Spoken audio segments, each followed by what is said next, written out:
Hello friends, welcome to online study 24/7। पर्यावरण के super 30 की सीरीज़ में आपका स्वागत है। आज के 30 महत्वपूर्ण प्रश्न स्टार्ट करने से पहले जो लोग चैनल पर नए हैं वो चैनल को सब्सक्राइब कर लें और पसंद आए तो लाइक करें और अपने फ्रेंड्स को शेयर करें। तो चलिए टाइम को ज़्यादा वेस्ट ना करते हुए सेशन को स्टार्ट करते हैं। आज के जो प्रश्न हैं वो थोड़े से बड़े बड़े प्रश्न हैं, क्योंकि जो टाइम वेस्टिंग हमारे क्वेश्चन आते हैं उनके आधार पर मैं क्वेश्चन लाया हूँ। हवा का एक तीव्र भंवर जो समताप मंडल में बनता है और अंटार्कटिका के ऊपर छाया रहता है, उसे क्या कहते हैं? ध्रुवीय ध्रुवीय समताप मंडलीय, ध्रुवीय बवंडर, ए और बी दोनों, या उपरोक्त में से कोई नहीं। तो देखिए, जब कहा गया ना तीव्र भंवर, इसका मतलब क्या है? एक बवंडर है और अंटार्कटिका कहाँ है? ध्रुव पर। तो ये क्या है? ध्रुवीय बवंडर। ठीक है। उम्मीद करता हूँ कि कल वाले क्वेश्चन आपको पसंद आए होंगे। काफ़ी इजी क्वेश्चन थे, काफ़ी मैंने डिटेल में समझाने की कोशिश भी की थी। तो प्रॉपर एक अपने प्रैक्टिस सेट के नोट्स बनाते हुए चलें आप सब लोग। क्वेश्चन रिपीट होता है 100% रिसीट हमारा रिपीट होगा, और डिटेल दे रहे हैं, अगर रिपीट नहीं होगा तो उसके अराउंड ही घूमेगा। क्वेश्चन नंबर 2 देखिए, वायुमंडल में सबसे निचली परत कहलाती है? शोभ मंडल, संताप मंडल, आयन मंडल, ओजोन मंडल। तो कहलाती है शोभ मंडल। और शोभ मंडल को इंग्लिश में क्या कहते हैं? ट्रोपोस्फेयर। क्या कहते हैं? ट्रोपोस्फेयर। ठीक है। नेक्स्ट क्वेश्चन देखिए, वायुमंडल में कौन सा भाग प्रकाश की परावैंगनी किरणों को पृथ्वी की सतह पर आने से रोकता है? परावैंगनी किरणें मतलब अल्ट्रावायलेट रेज। समताप मंडल, शोभ मंडल, मध्य मंडल, आयन मंडल। समताप मंडल, शोभ मंडल, मध्य मंडल और आयन मंडल। तो कौन सा रोकता है? समताप मंडल। समताप मंडल। समताप मंडल मंडल को इंग्लिश में कहते हैं स्ट्रेटोस्फेयर। स्ट्रेटोस्फेयर। ठीक है। नेक्स्ट क्वेश्चन, जब जल बाष्प वायुमंडल में अवक्षेपित होकर द्रव के रूप में पृथ्वी पर गिरता है तो उसे क्या कहते हैं? देखिए कितना बढ़िया सवाल है। कोई वाटर वेपर है, मैं थोड़ा सा बायलिंगुअल हो जाता हूँ कि इंग्लिश वाले समझ पाएँ। जो वाटर वेपर होते हैं वो आसमान में आए, अब वो क्लाउड की वाटर वेपर के फॉर्म में कंडेंस होकर, मतलब ठंडे होकर, जब भाप ठंडी होती है तो क्या होती है? पानी की बूंदें बन जाती है। अब वो द्रव माने क्या है? लिक्विड। द्रव माने क्या? लिक्विड। लिक्विड की फॉर्म में जब गिरती है तो उसे क्या कहते हैं? इट्स रेनिंग, मतलब बरसात हो रही है। नेक्स्ट क्वेश्चन, निम्न में से कौन सा सागर यूरोप को अफ्रीका से अलग करता है? तो कौन करता है? भूमध्य सागर। भूमध्य सागर। अगर आप थोड़ा सा ध्यान दें इस चीज़ पर, इजराइल का मैटर को समझेंगे तो इजराइल के मैटर के आपको पास में नज़र आ जाएगा ये। ठीक है। इटली के पास देखिएगा, इटली के पास आप सर्च कीजिएगा, खुद से देखिएगा, खुद से देखेंगे, ये नाम याद हो जाएगा हमेशा के लिए। नेक्स्ट क्वेश्चन, मृत सागर क्या है? मृत सागर को इंग्लिश में कहते हैं डेड सी। क्या कहते हैं? डेड सी। 4 ऑप्शन देखिए, ऐसा सागर जिसका पानी जहरीला होता है, ऐसा सागर जो सभी महासागरों व सागरों से ज़्यादा नमकीन है, थर्ड सी ऑप्शन, ऐसा सागर जिसमें ज्वार भाटे बहुत तीव्र गति से आते हैं, ऐसा सागर जिसमें जहाज चलाना खतरनाक होता है।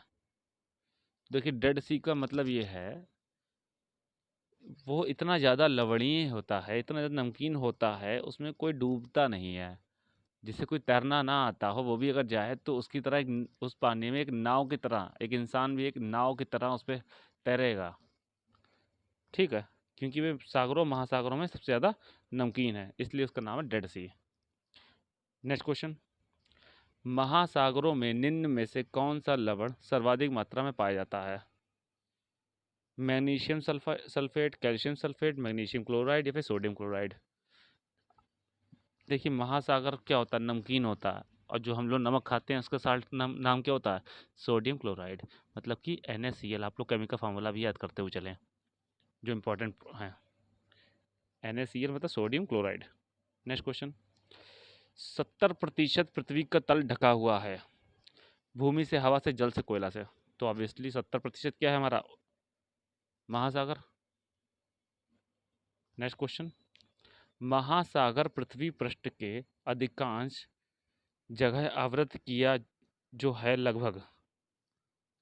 क्वेश्चन इनडायरेक्टली आसान शब्दों में पूछ रहा है कि पृथ्वी के संपूर्ण क्षेत्र में कितना क्षेत्र महासागर ने कवर किया है। तो कितना है, 3/4, मतलब अबाउट 72% है, अबाउट लगभग 72% है, तो 75% होता है 3/4। नेक्स्ट क्वेश्चन, समुद्र का कितना प्रतिशत जल पीने योग्य है। ये बहुत कंट्रोवर्शियल क्वेश्चन है, क्योंकि समुद्र का पानी पीने योग्य तो बिल्कुल नहीं होता, 0.000% होता है। ठीक है, जैसे कि डिटॉल के कीटाणु जब मारते हैं तो 1.001% कीटाणु रह जाते हैं, उतना भी नहीं पी सकते हम। ठीक, लेकिन यूपी टेट में जब ये सवाल आया था, मुझे ईयर एग्जैक्टली याद नहीं है, तो उन्होंने, आयोग ने आंसर माना था इसको, लेकिन मैंने काफ़ी रिसर्च करने के बाद मैंने कि ऐसा हो ही पॉसिबल ही नहीं है। तो इसका जो मेरे अकॉर्डिंग जो सही आंसर होगा वो होगा 0%। ठीक है, और यही सही आंसर होना चाहिए, क्योंकि समुद्र का पानी हमेशा क्या होता है, खारा, मतलब कि नमकीन, तो वो पानी पीने योग्य नहीं होता है। पीने योग्य जो पानी वो है, वो सिर्फ और सिर्फ संपूर्ण जल का 3% है, जो कि ग्लेशियर, मतलब कि हिमनद, जो कि हमारे ध्रुवों पर हैं, या फिर हिमालय रेंज पे, या फिर जो रेंज होती है हमारी ऊंचाई, ऊंची ऊंची रेंज है, पहाड़ हैं, उनमें जो हमारे ग्लेशियर है, हिमनद है, वो नदियाँ, तालाब और झील में पाया जाता है। वो सिर्फ 3% होता है, वो है शुद्ध पीने योग्य पानी। ठीक है, बाकी 97% जो जल पूरे पृथ्वी पर है वो पीने योग्य नहीं है। नेक्स्ट क्वेश्चन, निम्नलिखित में से कौन सा महासागर ऑस्ट्रेलिया के पश्चिम, अफ्रीका के पूर्व में स्थित है। ऑस्ट्रेलिया का पश्चिम, अफ्रीका के पूर्व। अब भाई अफ्रीका के पूर्व में तो इंडियन ओशियन है, तो कौन सा है, हिंद महासागर। ठीक, नेक्स्ट क्वेश्चन, देखिए ये क्वेश्चन सिर्फ और सिर्फ यूपी टेट 2011 या 12 का क्वेश्चन है ये, इन 2 साल में से किसी एक साल में आया है, बस ये और सिर्फ टाइम वेस्ट करने के लिए है। तो क्वेश्चन को जल्दी से पढ़ने की आप लोग आदत डाल लें, ऐसे क्वेश्चन आते रहें, आ भी सकते हैं। तो नीचे गए खेती करने के विवरण को पढ़िए और इस ढंग से पहचान कीजिए। एक फसल को काटने के पश्चात खेत को कुछ वर्षों के लिए खाली छोड़ दिया जाता है। बस आपको सवाल यहीं से उठाना है, हालांकि मैं पूरा पढ़ देता हूँ। उसमें कुछ भी नहीं उगाया जाता। इस भूमि में बांस या अन्य खरपतवार जो कुछ भी उग आता है उन्हें उखाड़ा नहीं जाता, काट कर जला दिया जाता है। यह राख भूमि को उर्वर बनाती है। जब यह भूमि खेत के लिए तैयार हो जाती है तब उसे हल्का सा खोदा जाता है, भूमि को जोता और उस पर बीज छिड़क दिए जाते हैं। तो देखिए, जब एक बार फसल लेने के बाद उसे 2-3 टाइम के लिए छोड़ दिया जाए तो उसे कहते हैं झूम खेती। क्या कहते हैं, झूम खेती। कि एक बार वहाँ कर लिया, 4 साल के लिए छोड़ दिया, फिर अगली बार जगह गए वहाँ छोड़ दिया, तो झूम खेती। नेक्स्ट क्वेश्चन, झूम खेती होती है कहाँ होती है। मैं टाइम दे रहा हूँ, आप लोग पता है तो कमेंट कीजिए, वीडियो को पॉज करके कमेंट जरूर कीजिए करिए अगर क्वेश्चन का आंसर पता है। क्वेश्चन नंबर और सीधे ऑप्शन। झूम खेती कहाँ होती है, ये ज़्यादातर खेती होती है हमारे नॉर्थ ईस्ट इंडिया में। नॉर्थ ईस्ट इंडिया, उत्तर पूर्वी जो हमारे राज्य हैं, 7 7 सिस्टर इनको कहते हैं, सिक्किम, मेघालय, असम, मणिपुर, अरुणाचल प्रदेश, मिजोरम, त्रिपुरा, इसमें। नेक्स्ट क्वेश्चन, निम्न में से किस मृदा का निर्माण लावा द्वारा होता है। तो कल मैंने बताया था थोड़ा सा इसके बारे में कि लावा से कौन सी चट्टान बनती है, बेसाल्ट की चट्टान। ठीक है, अब बेसाल्ट की चट्टान कहाँ पाई जाती है, मैंने बताया था महाराष्ट्र में। अब महाराष्ट्र में कौन सी मिट्टी पाई जाती है, काली मिट्टी। ठीक है, चीज़ों को कोरिलेट कीजिए। नेक्स्ट क्वेश्चन, निम्न में से किस मिट्टी का विस्तार भारत में सर्वाधिक क्षेत्र पर है? ब्लैक सॉइल, काली मिट्टी, जलोढ़ मिट्टी, लाल मिट्टी, बलुई मिट्टी। बलुई मिट्टी। Black soil, alluvial soil, red soil. जलोढ़ मिट्टी को इंग्लिश में कहते हैं अलुवियल सॉइल। बलुई मिट्टी मतलब कि डेजर्ट सॉइल। तो देखिए, जलोढ़ मिट्टी हमारे यहाँ पूरे उत्तर भारत में पाई जाती है, पंजाब से लेकर असम की घाटी तक। ठीक है, जलोढ़ मिट्टी। और जलोढ़ मिट्टी कहाँ होती है? जहाँ नदियाँ होती हैं वहाँ जलोढ़ मिट्टी पाई जाती है अक्सर, अधिकतम वहीं खेती अच्छी होती है, उपजाऊ होती है। Next question. कार कारकीय रूप से शुष्क मिट्टी की क्या विशेषता है? ये क्या लिखा है, क्या विशेषता है? उसमें अधिक जल होना, पौधों को प्रकाश पर्याप्त नहीं मिलना, मिट्टी में लवण सांद्रता अधिक होगी, मिट्टी कठोर होगी। तो क्या होता है, जो शुष्क मिट्टी होती है उसमें नमकीन मिट्टी होती है, तो क्या होता है, ये मिट्टी में लवण सांद्रता अधिक होना।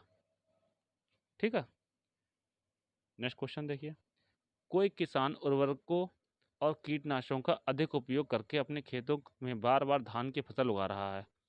ऐसा करने से उसे उसके खेतों की मृदा केवल धान के फसलों के लिए ही उपयोगी रहेगी, जुताई के लिए उपयुक्त बन जाएगी, बंजर हो जाएगी, अन्य फसलों के लिए उपजाऊ हो जाएगी। कभी भी अधिक उर्वरक या फिर कीटनाशक के प्रयोग करने से भूमि बंजर हो जाती है। भूमि बंजर होती है। इसका उदाहरण मुझे सिटी का, यूएसए की एक सिटी है, उसका मुझे नाम याद नहीं आ रहा है, ये वहाँ पे बहुत हुआ है। Next question. निम्न में रबी की फसलें हैं। रबी अर्थात ठंड की फसलें। ठीक है, तो ठंड की फसलें ढूंढ लीजिए आप। गेहूँ होता है ठंड में, ये दोनों ऑप्शन कट गए। मक्का होता बरसात में, तो आंसर क्या है? चना और गेहूँ। ठीक है, चना और गेहूँ। नेक्स्ट क्वेश्चन देखिए। किस मृदा में जल धारण क्षमता अधिक होती है? अभी मैं ऑप्शन के अकॉर्डिंग बताऊंगा। दोमट, बलुई, चिकनी, बारीक बालू। तो ऑप्शन के अकॉर्डिंग जो है इसमें वो है चिकनी मिट्टी। अगर ऑप्शन में मिट्टियाँ दे दी जाएगी, जैसे जलोढ़ मिट्टी मतलब alluvial soil, black soil, red soil या लेटराइट सॉइल दे दी गई, तो इनमें हम लोग क्या करेंगे? इसमें आपको मैं एक फ़ोटो याद दिलाता हूँ। एक फ़ोटो आया था बीच में कि एक ज़मीन चटकी पड़ी है, किसान अपना सर पकड़ के बैठा हुआ है। तो ये जो ज़मीन है पृष्ठीय छाया प्रदेश की ज़मीन है, मतलब कि महाराष्ट्र का वह एरिया जहाँ वर्षा नहीं होती है। ठीक है। अब वो एरिया कौन सा होता है? Black soil. महाराष्ट्र का एरिया है तो कौन सा एरिया, कौन सी मिट्टी होगी? Black soil. तो ब्लैक सॉइल की जल धारण करने की क्षमता सर्वाधिक होती है। कौन से क्षेत्र में पाया जाता है? पृष्ठीय छाया प्रदेश। कौन से राज्य में? महाराष्ट्र में। नेक्स्ट क्वेश्चन देखिए। निम्न में से किस में उद्यान कृषि का अध्ययन किया जाता है? Botany, horticulture, geology, anatomy. तो हॉर्टिकल्चर जो हमारी कृषि से संबंधित है। बॉटनी, जियोलॉजी के बारे में हम सब जानते हैं कि इंटर से ही साइंस जो है 4 ब्रांच में डिवाइड होती है, physics, chemistry, geology and botany. और एनाटॉमी जो होती है ह्यूमन ऑर्गन के बारे में बताती है एनाटॉमी। Next question. बागवानी के लिए कौन से प्रकार का उर्वरक उपयोगी होता है? यूरिया, सोडियम फॉस्फेट, डीएपी या वर्मी कंपोजिट। देखिए, यूरिया, डीएपी और सोडियम फॉस्फेट ये सब जो होता है खेती के लिए उपयोग होता है, और बागवानी के लिए नहीं। बागवानी के लिए कौन होगा? Vermi compost. Vermi compost. Next question देखिए। कोटोपैक्सी एक जागृत ज्वालामुखी है जो अवस्थित है। ये सिर्फ यूपी टेट में नहीं, ये लेखपाल में भी आ चुका है, लेकिन क्वेश्चन थोड़ा सा बदला हुआ था, मैं बता दूंगा अभी। तो कोटोपैक्सी है एंडीज पर्वतमाला में। कहाँ है? एंडीज पर्वतमाला। और कोटोपैक्सी और ये जितने भी एंडीज पर्वतमाला है, ये आती है हमारी रिंग ऑफ फायर के अंतर्गत। Ring of fire. मैं ज़्यादा डिटेल में नहीं बताना जाना चाहता रिंग ऑफ फायर के बारे में। रिंग ऑफ फायर आप लोग सर्च करके देखिएगा, आपको जो पैसिफिक ओशन है, प्रशांत महासागर है, इसके चारों ओर ज्वालामुखियों की आपको बेल्ट दिखेगी चारों ओर, तो उसे हम लोग कहते हैं रिंग ऑफ फायर। अच्छा, एक क्वेश्चन ऐसा आता है, कोटोपैक्सी कौन से देश में है? तो ये पड़ता है इक्वाडोर में। ये सी लिखा है। ये कहाँ है? इक्वाडोर। ठीक है। Next question. निम्न में से किस अच्छा, मैं एक क्वेश्चन आपसे पूछता हूँ वल्कनों से। अगर कोई व्यक्ति स्पेस में खड़ा है, मतलब कि पृथ्वी की सतह से ऊंचा, काफ़ी ऊंचाई पर है, तो वहां से देखने पर सबसे ऊंचा पर्वत या ज्वालामुखी दोनों में से कौन सा होगा? सबसे ऊंचा उसे पर्वत या ज्वालामुखी कौन सा लगेगा? ये आपका क्वेश्चन है। सर्च कीजिएगा, कुछ कहीं से भी सर्च कीजिए, गूगल वगैरह से। ये कमेंट जरूर कीजिएगा और जिसका सही आंसर आएगा मैं उसे पिन कर दूंगा। निम्न में से किस स्थलाकृति का निर्माण हिमानी द्वारा हुआ है? लैपीज, यू आकार की घाटी, वी आकार की घाटी, जलप्रपात। तो ये हुआ है यू आकार की घाटी। यू शेप्ड की घाटी बन जाती है, वैली बन जाती है। कहाँ पर? जहाँ पर ग्लेशियर होते हैं। वी शेप्ड की कहाँ बनती है? वी शेप की वहाँ बनती है जहाँ पे कोई नई नदी बहना स्टार्ट कर देती है। क्या होती है? कोई न्यू रिवर जब फ्लो करना स्टार्ट करती है। जलप्रपात का अर्थ होता है झरना। ठीक है, नेक्स्ट क्वेश्चन देखिए। भारत में हिमालय की सबसे ऊंची चोटी का नाम क्या है? कई लोग कंचनजंगा समझते हैं, लेकिन कंचनजंगा नंबर 2 पे आती है भारत में। नंबर 1 पे आती है माउंट केटू। केटू को हम लोग गॉडविन ऑस्टिन के नाम से भी जानते हैं। गॉडविन ऑस्टिन के नाम से जानते हैं। ठीक है, ये कहाँ पड़ती है? ये पड़ती है पीओके में, पाकिस्तान अधिकृत कश्मीर, पाकिस्तान ऑक्युपाइड कश्मीर। ठीक है, इसकी आप लोग हाइट, सीधी बात है, आप लोग टीचर्स के एग्जाम देने आ रहे हैं तो आपको एग्जैक्टली हाइट पता होनी चाहिए। इसकी एग्जैक्टली हाइट पूछी जाती है, वो है 8611 मीटर। 8611 मीटर। चलिए नेक्स्ट क्वेश्चन देखते हैं। माउंट एवरेस्ट के बारे में सही कथन चुनिए। यह नेपाल का भाग है।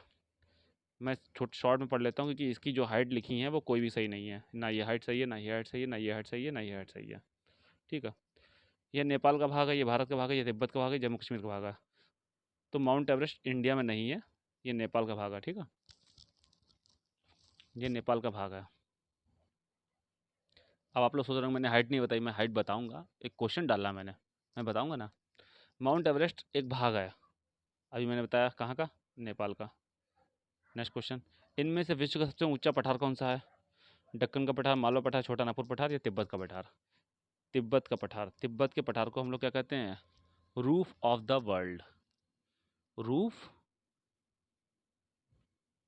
ऑफ द वर्ल्ड, विश्व की छत।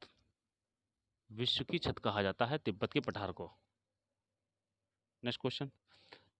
पृथ्वी पर माउंट एवरेस्ट सबसे ऊंची पर्वत चोटी है, यह समुद्र तल से कितनी ऊंचाई पर है? देखिए, ये करंट अफेयर से क्वेश्चन संबंधित भी है, ध्यान रखिएगा।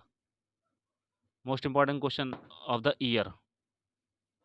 पहले थी 8848 मीटर, तो इसके ऑप्शन के अकॉर्डिंग तो ये सही है। लेकिन प्रेजेंट टाइम में क्या हुआ है? पहली बार ये जो ऊंचाई है ये नापी गई थी इंडिया द्वारा। पहली बार नेपाल ने सोचा कि यार हमारे देश में है माउंट एवरेस्ट, कम से कम हम तो ऊंचाई नाप लें। क्योंकि माउंट एवरेस्ट, पता है ना कि माउंट एवरेस्ट प्रति वर्ष कुछ सेंटीमीटर या कुछ मिलीमीटर जो है बढ़ता है। तो उसकी ऊंचाई नापनी चाहिए, काफ़ी टाइम से नापी नहीं गई है। ये शायद अराउंड 1960s के दशक की है, ये 1960 के दशक की। तो कितनी हो गई है? तो नेपाल ने चाइना के मदद से, with the help of China, इन्होंने जो नई हाइट नापी है उस हाइट को आपको याद होना चाहिए कि क्वेश्चन बन सकता है। तो ये है 8848.86 मीटर। ये आपको एग्जैक्ट याद होनी चाहिए बिल्कुल, क्योंकि आप लोग एक अच्छे पे स्केल का एग्ज़ाम देंगे और पेपर में इतना कंपटीशन है। अभी मैंने सुना कि यूपीटी प्लस से पीईटी का फॉर्म भरेगा तो 15 से 20 लाख, सॉरी 15-16 लाख पर फॉर्म पड़ गए हैं। और 1.5 लाख लोग तब भी ऐसे रहेगा जिनका रजिस्ट्रेशन है, वो फॉर्म सबमिट नहीं कर पाए। तो समझिए इतना हाई कंपटीशन, बहुत ही कम वैकेंसी होता है, तो आपको पॉइंट के बाद भी नंबर याद होने चाहिए। तो हो सकता है इस जगह पे ऑप्शन आपको दे दे 8849, हो सकता है आपको ये ऑप्शन दे दे। ठीक है, लेकिन ये एग्जैक्टली ये है।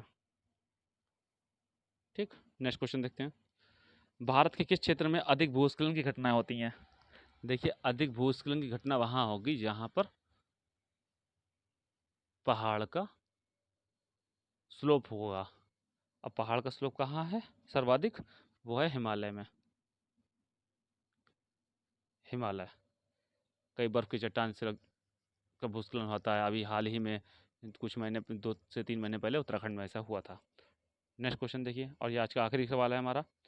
आ आर्कटिक मरुस्थल का दूसरा नाम है टुंड्रा, सवाना, टैगा या स्टेपेस? तो आर्कटिक मरुस्थल को हम लोग कहते हैं टुंड्रा। क्या कहते हैं? टुंड्रा। इसी के साथ आज का वीडियो समाप्त होता है। वीडियो पसंद आया हो तो लाइक ज़रूर कीजिएगा। एक मैंने क्वेश्चन ही पूछा है, इसका आंसर सर्च करके आप लोग कमेंट कीजिएगा और शेयर कीजिए। Thanks to all of you.